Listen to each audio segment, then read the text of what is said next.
কোটা কোটা কোটা কোটা কোটা আসলে কি?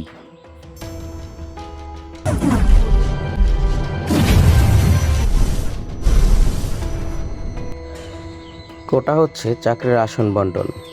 বাংলাদেশে 5 ধরনের কোটা রয়েছে। প্রতিবন্ধী কোটা,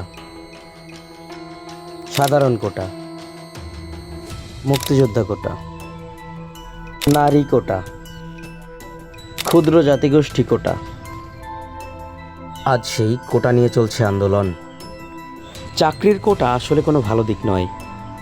এটার দ্বারা তৈরি হয়েছে বৈষম্য। তাই তো আজ এত আন্দোলন, তাই তো আজ এত সংকল্প।